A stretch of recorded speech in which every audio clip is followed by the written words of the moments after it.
Las naves cósmicas. Samael Aun Beor. Capítulo 1, Naves cósmicas. Fue allá por el año de 1950 cuando nosotros hablamos por vez primera sobre los discos voladores. Por aquel año afirmamos enfáticamente que tales discos voladores son realmente naves cósmicas tripuladas por habitantes de otros planetas. Por aquella época muchos se rieron de nuestras afirmaciones, pero hoy los acontecimientos nos han dado la razón. En los Estados Unidos existe un departamento científico dedicado únicamente a la investigación de estas naves cósmicas. La ley de los accidentes incluye también a esas naves y varias han chocado o han explotado violentamente en el aire. Los Estados Unidos tienen en su poder restos de algunas de esas naves. No nos proponemos demostrar en este folleto la realidad de las naves interplanetarias, porque esa realidad está ya totalmente demostrada. Solo queremos ahora ampliar las informaciones que en el año de 1950 dimos a la humanidad en la primera edición del Matrimonio Perfecto. Las naves cósmicas tienen su historia y sus tradiciones. Realmente esas naves fueron creadas por ángeles, arcángeles, serafines, etc., que poseen cuerpo de carne y hueso. Muchas tradiciones cósmicas mencionan a San Venona y su sistema de navegación cósmica. San Venona es un ángel con cuerpo de carne y hueso. San Venona nació en el planeta Soor donde se dedicó a investigar la ley de la caída. He aquí, querido lector, la formulación que el propio San Venona dio sobre esta ley cósmica. Todas las cosas que existen en el mundo caen hacia el fondo, y el fondo para cualquier parte del universo, es su estabilidad más próxima y dicha estabilidad es el lugar o punto sobre el cual convergen todas las líneas de fuerza provenientes de todas direcciones. Los centros de todos los soles y de todos los planetas de nuestro universo son precisamente esos puntos de estabilidad. No son sino los puntos inferiores de aquellas regiones del espacio hacia las cuales tienden definidamente las fuerzas provenientes de todas las direcciones de aquella parte dada del universo. También se concentra en estos puntos, el equilibrio que permite a los soles y planetas mantener su posición. Al enunciar su principio, San Venona dijo además que al caer las cosas en el espacio donde quiera que ello fuese, tendían a caer hacia uno u otro sol, hacia uno u otro planeta, según a qué solo planeta perteneciera a aquella parte dada del espacio en que caía el objeto, constituyendo cada solo planeta en esa esfera determinada la estabilidad o fondo. San Venona, después de profundas investigaciones, supo emplear esa particularidad cósmica para la locomoción de naves cósmicas. Las naves cósmicas diseñadas por San Venona se basaron en la ley de la caída. El único problema grave fue el de las atmósferas planetarias. Estas no permiten la caída recta de los objetos en el espacio. San Venona logró resolver ese problema fácilmente y construyó naves cósmicas maravillosas. No nos proponemos en este pequeño folleto explicar a fondo todo el mecanismo de esas naves, porque además de ser demasiado complicado, sería cansón para el lector. La comisión de inspección dirigida por el arcángel Adosía, bendijo y aprobó los trabajos de San Venona. Las naves de San Venona se movían con la fuerza magnética de los mundos, y eran muy veloces.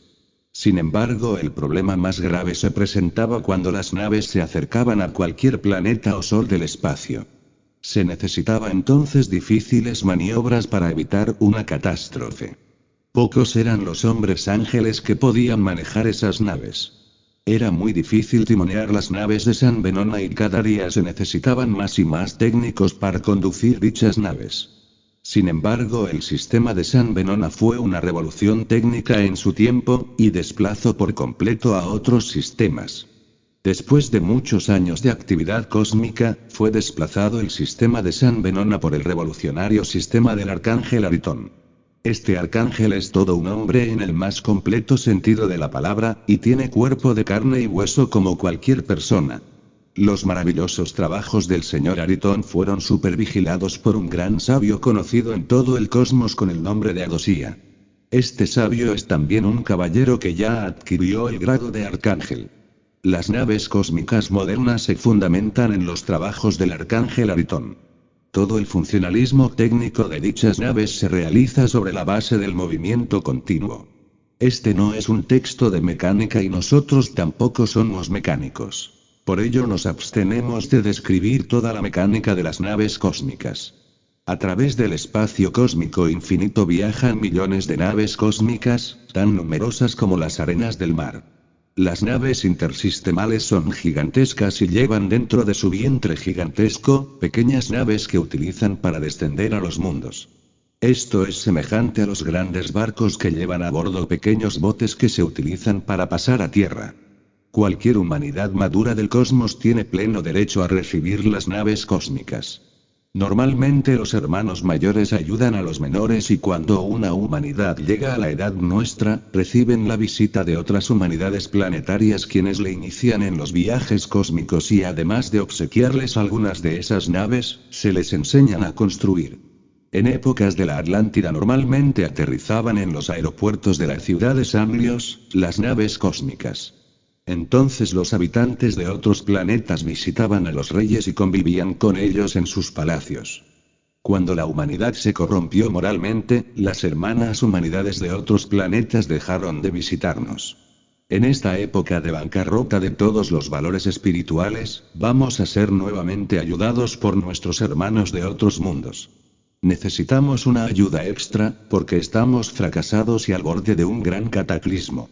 La humanidad terrícola ha llegado al máximo de su corrupción y se hace urgente el auxilio de nuestros hermanos mayores.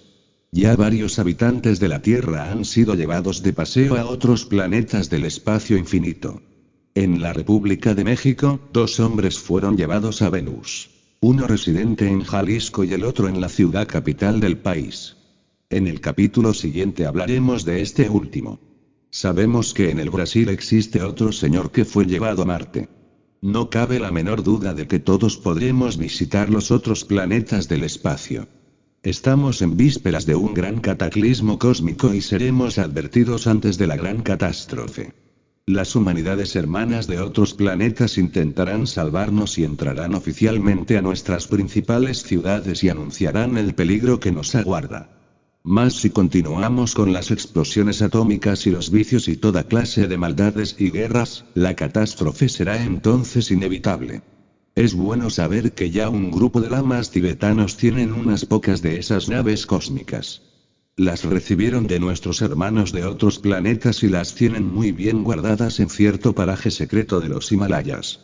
Por las calles de nuestras ciudades ya andan algunos ciudadanos de otros planetas. Visten de paisanos y nadie los reconoce. Ellos estudian nuestros idiomas, usos y costumbres, con el propósito de ayudarnos. Vamos a ser ayudados en grande escala. Necesitamos con urgencia esa ayuda, porque estamos totalmente fracasados. Muchas naves cósmicas aterrizan ahora en la selva del Brasil, en el sur de Argentina, etc. y en algunos otros lugares donde tienen aeropuertos secretos. Algunos de esos tripulantes cósmicos suelen quedarse entre nosotros. Se equivocan quienes creen que las humanidades visitantes de otros planetas intentan destruirnos. Se equivocan quienes suponen perversidad en nuestros hermanos visitantes. Es claro que tienen armas con las cuales pueden paralizar a hombre y máquinas. Es lógico que son invulnerables porque están bien armados y protegidos. Si ellos quisieran dominar este mundo lo harían en segundos, porque tienen armas especiales para hacerlo. También podrían destruir este planeta, hacerlo volar en pedazos, pero realmente no es eso lo que ellos quieren. Ellos no son destructivos, ellos respetan la vida. Ellos no son los perversos terrícolas. Nuestros hermanos visitantes solo quieren ayudarnos y todos y cada uno de los habitantes de la Tierra debemos prepararnos para recibirlos. Actualmente viven en todas las grandes ciudades del mundo habitantes de Marte, Venus, Mercurio, etc. Ellos estudian nuestros idiomas y costumbres con el propósito de ayudarnos. Las naves cósmicas aterrizan en lugares apartados y a veces dejan algunos tripulantes de otros planetas, los cuales vestidos de paisanos transitan por las calles de Nueva York, París, Londres, etc. sin que nadie los conozca pues son muy semejantes en sus apariencias a nosotros, aun cuando muchos de ellos son muchísimo más hermosos y perfectos. Son absurdas las fantasías de muchos autores que se imaginan que los habitantes de otros planetas tengan forma distinta a la del ser humano de la Tierra. Las facciones físicas y formas del cuerpo físico de todos los hombres del cosmos, es siempre semejante. Capítulo 2, un mexicano en el planeta Venus. Nosotros conocemos aquí en México, DF, a un hombre que estuvo en el planeta Venus. Nos cabe el alto honor de haberlo visitado.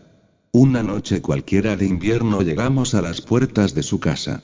Tuvimos la suerte de ser recibidos por él.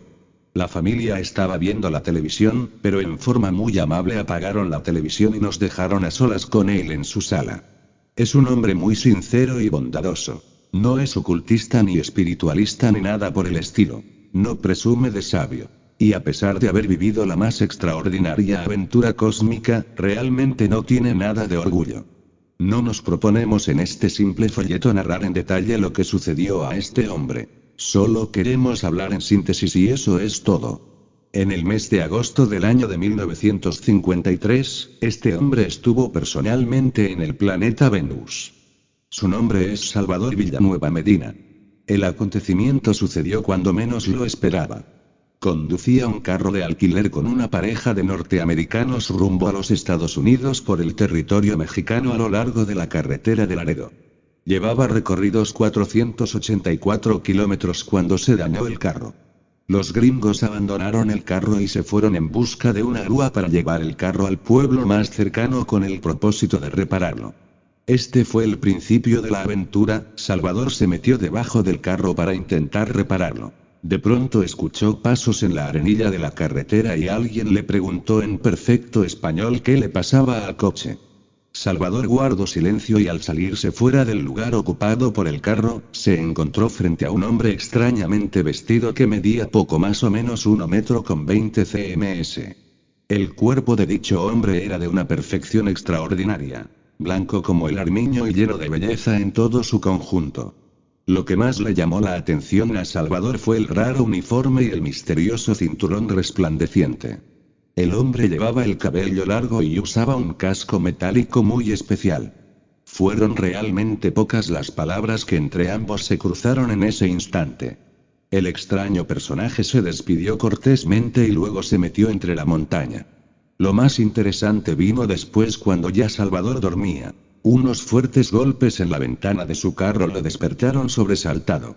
Sin pensarlo mucho, Salvador abrió la puerta de su carro y su sorpresa fue mayúscula al ver otra vez al mismo personaje acompañado con otro que tenía el mismo aspecto y el mismo traje. Salvador los invitó a entrar en su carro y luego trató de ayudarles a cerrar la portezuela, pero al estirar el brazo derecho sobre ellos con dicho propósito, sintió una corriente eléctrica que le paralizó momentáneamente el brazo.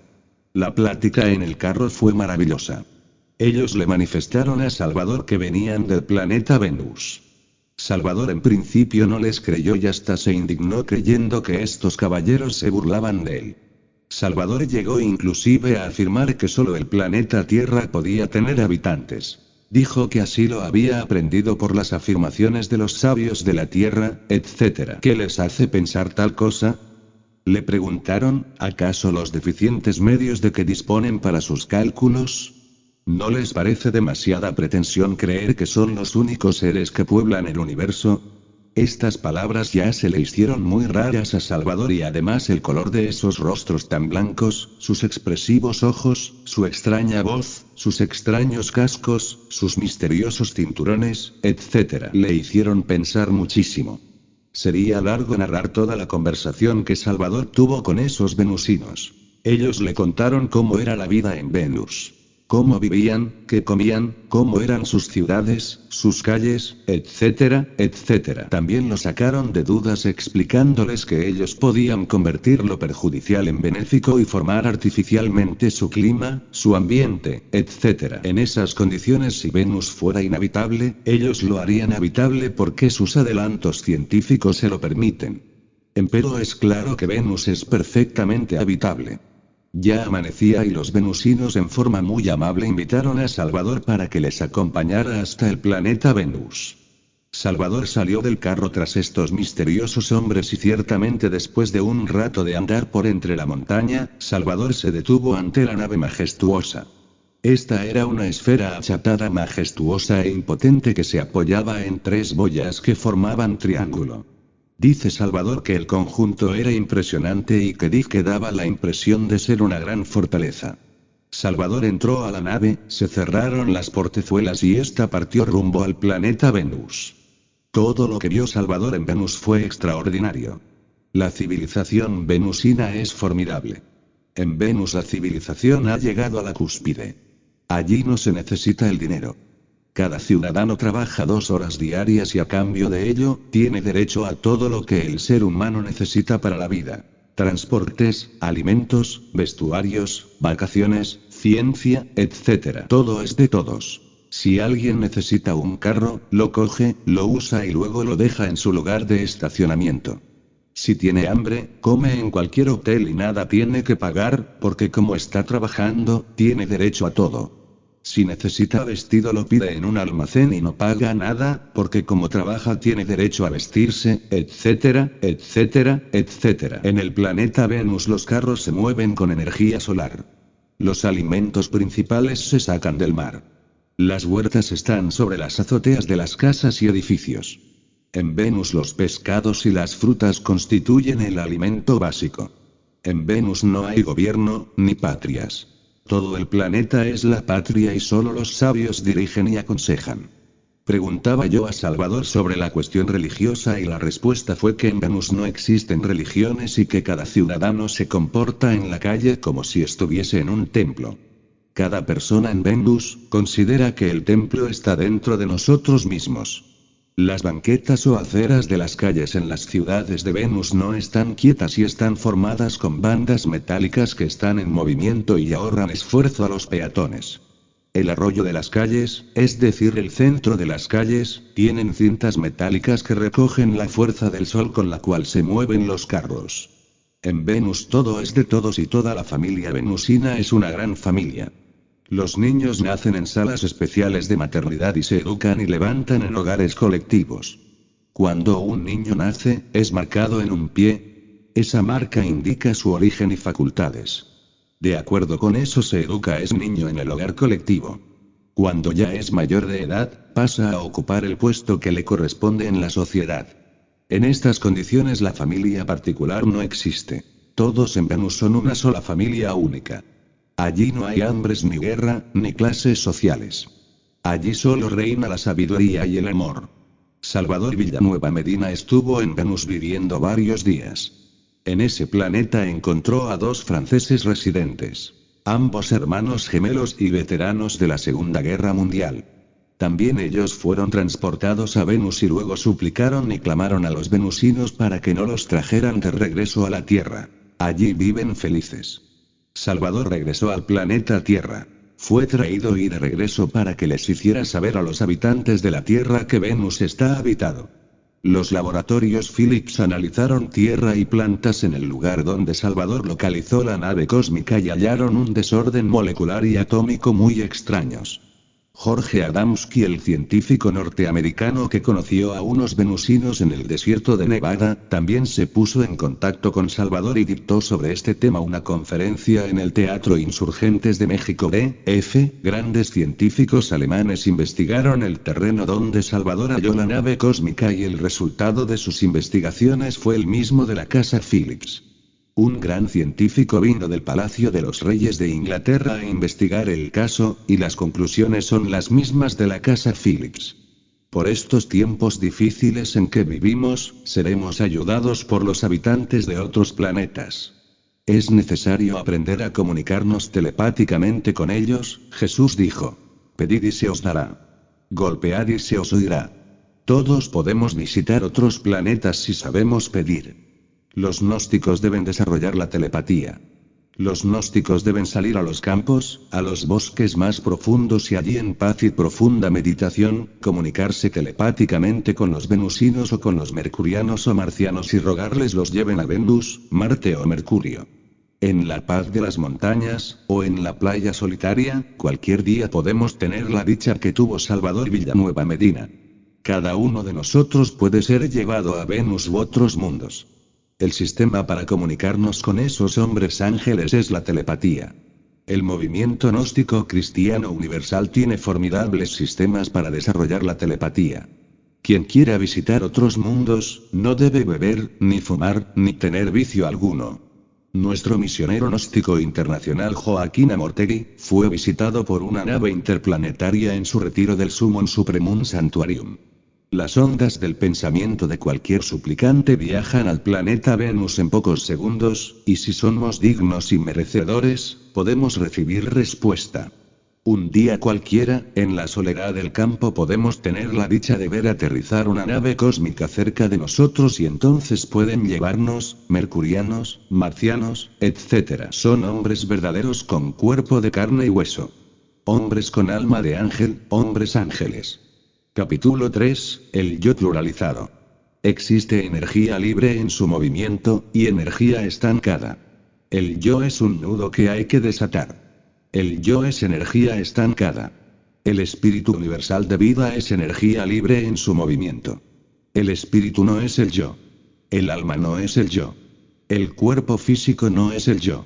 Es necesario saber que el yo es el Satán de que nos habla la Biblia. El yo es el Arimán de los persas. El yo es un manojo de recuerdos, deseos, pasiones, apetencias, temores, etc., etc. No hay tal yo superior. Realmente nuestro real ser está por encima de todo yo. Nuestro real ser es el ser y nada más que eso. El ser. El alma es el ser, el espíritu es el ser, pero el yo no es el alma ni el espíritu. El yo es el diablo y eso es todo. El yo existe en forma pluralizada. Con esto queremos decir que el yo es legión de diablos. Así como el agua se compone de muchas gotas, así como la llama tiene muchas chispas, así el yo se compone de muchos pequeños yoes. Cada deseo está personificado por un pequeño yo. Cada apetencia está personificada por otro pequeño yo. Los 7 pecados capitales están personificados por 7 yoes. Uno para cada pecado capital, 7 para los 7 pecados capitales. Todos los vicios, pasiones y maldades, están personificados por pequeños yoes que en su conjunto constituyen el yo ego reencarnante. Lo que se reencarna es el yo. El yo se reencarna para satisfacer deseos y pagar karma. El yo es el origen del dolor, el yo es el origen de todas nuestras maldades. Cuando el yo se reduce a polvo, lo único que queda dentro de nosotros es el alma. Realmente el alma tiene naturaleza de felicidad. El alma es felicidad. Es absolutamente absurdo buscar felicidad. Ella viene cuando el yo ha muerto. Mientras exista el yo pluralizado, no puede haber felicidad. Existen en la vida horas placenteras, alegrías, pero felicidad no existe mientras el yo no se disuelva. Cuando el yo se reduce a polvo, podemos reencarnarnos en otros planetas más avanzados para trabajar en nuestra autorrealización íntima. La disolución del yo trae libertad verdadera. Los venusinos son verdaderamente dichosos porque ya aniquilaron el yo, no tienen yo. Los venusinos no necesitan dinero porque no tienen ansias de acumulación. No apetecen nada, no tienen codicia, se contentan con el pan de cada día. Semejante conciencia es propia de seres que ya no tienen yo. En Venus no se necesitan autoridades, porque no hay violencia. Solo el yo es violento. En Venus no se necesita gobierno porque cada ciudadano se sabe gobernar a sí mismo. Cuando el yo ha sido aniquilado, cada ciudadano se convierte en un gobierno por sí mismo. Entonces, ¿quién querrá ya gobernar? En Venus no existe la familia particular. Todos los venusinos son una sola familia. Eso solo es posible gracias a que ya ellos aniquilaron el horrible yo pluralizado. El yo es eso que llamamos mi familia, mi casa, mis propiedades, mi lujuria, mis deseos de resentimientos, mis deseos, mis pasiones, mis recuerdos, etcétera, etcétera, etcétera. El yo continúa en nuestros descendientes. El yo es la raza, la nación, mi clase social, mi dinero, mi familia, mi herencia, etcétera, etcétera, etcétera. El yo es el subconsciente. Cuando el yo se aniquila, el subconsciente se vuelve consciente. Necesitamos aniquilar el yo para volver consciente al subconsciente. Solo aniquilando el yo, podremos volver consciente al subconsciente. Cuando el subconsciente se torna consciente, el problema del desdoblamiento ha quedado resuelto. Cuando el subconsciente se torna consciente, ya no necesitamos preocuparnos por el desdoblamiento, porque mientras el cuerpo físico duerme, nosotros vivimos en los mundos internos absolutamente conscientes. Hoy por hoy la humanidad es subconsciente en un 97% y consciente tan solo en un 3%. Necesitamos ser conscientes en un 100%. Los habitantes de Venus son totalmente 100% conscientes. La humanidad de Venus aniquiló el yo. Realmente el yo solo se puede aniquilar a base de rigurosa comprensión creadora. Necesitamos hacerle la autodirección al yo con el bisturí de la autocrítica.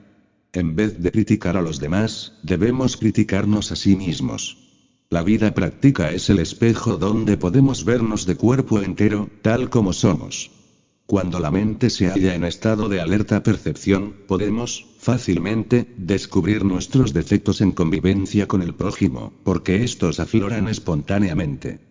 En relación con los vecinos, con los amigos, con nuestros compañeros de trabajo, con la mujer, con los hijos, con el marido, etc., es asombrosa la forma como resaltan nuestros defectos y si estamos en alerta y vigilantes como el vigía en época de guerra, es apenas lógico que entonces los veamos tal como son. En la convivencia existe autodescubrimiento cuando estamos en el estado de alerta percepción. Todo defecto descubierto debe ser analizado intelectualmente. Mas el intelecto no es todo. El intelecto es únicamente una fracción de la mente. Necesitamos ir más hondo, necesitamos explorar el subconsciente para descubrir los íntimos resortes de nuestros defectos. Solo a través de la meditación muy profunda, podemos de verdad explorar el subconsciente. Cuando hemos comprendido íntegramente un defecto, se desintegra el yo energético que lo personifica. Así es como vamos muriendo de instante a instante. Necesitamos la muerte mística. Necesitamos la muerte del yo. Recordemos que cada uno de nosotros lleva dentro una legión de diablos. El yo es una legión de diablos. Dentro de cada persona existe el cuerpo de deseos y dentro del cuerpo de deseos el yo pluralizado. El yo pluralizado gasta miserablemente la esencia, es decir, la materia prima, la substancia del alma. El yo gasta la preciosa esencia anímica en explosiones atómicas de ira, codicia, lujuria, orgullo, pereza, gula, etcétera, etcétera, etcétera. Cuando el yo ha muerto, la esencia se acumula convirtiéndose en alma. Necesitamos que muera el yo. Necesitamos que solo viva en nosotros eso que es felicidad, eso que llamamos alma. Cuando el yo muere, el karma termina y de hecho quedamos libres. Las íntimas contradicciones de cada persona se deben al yo pluralizado. Voy a leer un periódico, dice el yo del centro intelectual, yo no quiero leer. Yo quiero montar en bicicleta, dice el yo del centro del movimiento. Quiero tal mujer, la amo, dice el centro de emociones. Yo no la quiero, yo lo que quiero es dinero, dice el yo del centro mental. Al diablo con estas preocupaciones. Voy a comer, dice el yo de la digestión, quiero comer muchísimo, dice el yo de la codicia. Juro ser fiel a la gnosis, dice el yo emocional. Al diablo con la gnosis, exclama furibundo el yo intelectual. Más vale conseguir dinero, dice el yo de la codicia. Me afiliaré a otra escuela mejor que la gnosis, dice el yo de la curiosidad. Así es como no tenemos individualidad, no estamos individualizados, somos legión de diablos. Cuando el yo se disuelva, solo quedará dentro de nosotros la individualidad, es decir, el alma individual. Los venusinos son verdaderos individuos sagrados. No tienen yo. Los venusinos son verdaderamente hombres perfectos. Nosotros los terrícolas somos animales intelectuales, no tenemos individualidad auténtica. A muchas personas las hemos visto jurar fidelidad a la gnosis, jurar ante el ara y tiempo después se meten a otra escuela y se declaran enemigos de la gnosis. Esto se debe a que no tienen individualidad. El yo que en un momento dado se entusiasmó por la gnosis, es desplazado después por otro yo que aborrece la gnosis. Todavía el ser humano no puede tener continuidad de propósito, porque no tiene individualidad, es legión de diablos y cada diablo tiene su propio criterio, ideas, opiniones, etcétera, etcétera. El ser humano es un ser no logrado. Todavía no poseemos el ser. Solo el ser nos da verdadera individualidad. Capítulo 4, Carta abierta. Ilustrísimo señor presidente de los Estados Unidos de Norteamérica. Señor primer ministro de la Unión Soviética.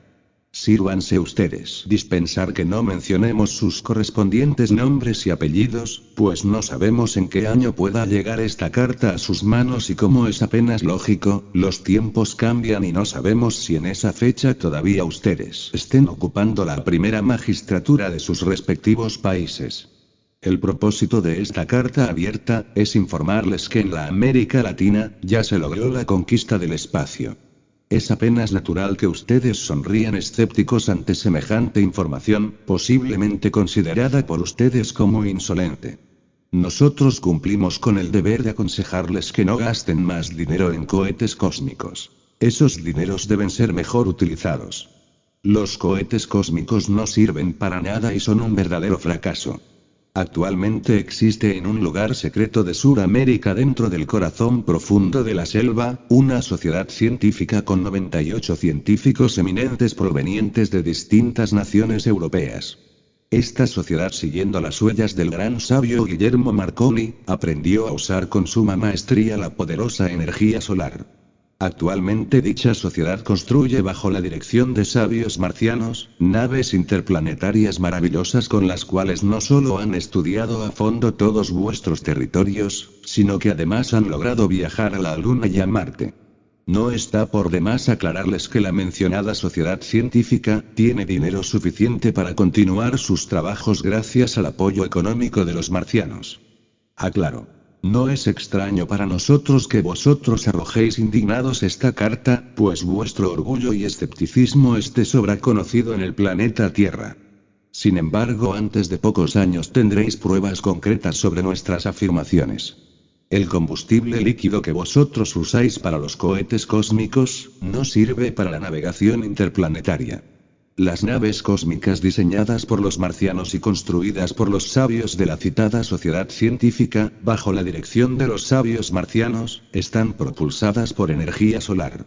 Los científicos de la mencionada sociedad son eminentes religiosos y hasta hay un sacerdote entre ellos, no importa de cuál religión. Estamos absolutamente convencidos de que es absolutamente imposible la conquista del espacio si excluimos la religiosidad. Todos los habitantes del cosmos son profundamente religiosos. Todos saben muy bien que lo divinal se halla latente e inmanente en cada átomo del infinito. La mencionada sociedad científica ha construido un gran laboratorio subterráneo en el corazón de la selva. Dicho laboratorio tiene de todo lo que necesita para la investigación. El contacto con los marcianos se logró el 16 de diciembre del año de 1955 a las 5 de la tarde. 5 máquinas marcianas volaron a esa hora sobre la selva y una aterrizó. 4 personas marcianas descendieron y entre ellas el jefe marciano de la expedición. Desde entonces el contacto quedó establecido y las naves cósmicas de Marte aterrizan normalmente en esa región. Los 98 científicos residentes en esa selva profunda de Suramérica, conviven normalmente con los marcianos y de ellos están aprendiendo la ciencia de la navegación interplanetaria. Los mencionados científicos recibieron de manos del jefe marciano ilustrísimo señor Tage, un pliego de oro con la siguiente inscripción. Loga, Marte, hermano universal del espacio inmenso, rinde homenaje y amistad a Doge, la Tierra, en el deseo vehemente de unir a los seres todos que viven en un solo espíritu, en el espíritu infinito para gloria y paz eternas. Felicitamos al jefe marciano señor Tage por su discurso de 4 palabras. Estas 4 palabras son Sundri, Doge, Loga, que significan Dios, Tierra, Marte. Con este discurso y el pliego de oro, la alianza entre marcianos y terrícolas ha quedado sellada. Hacemos llegar también nuestras felicitaciones al señor Martinelli por el hermoso y significativo anillo regalado al señor Tage. El 12 de octubre del año de 1956 a las 12 horas meridianas se realizó sobre la faz de la Tierra el acontecimiento cósmico más importante de todos los siglos, después de la venida de nuestro Señor el Cristo. Uno de los más ilustres miembros de la mencionada sociedad científica, el ilustrísimo señor Narciso Genovese, dice que a esa hora precisa salió la expedición Colón rumbo al planeta Marte.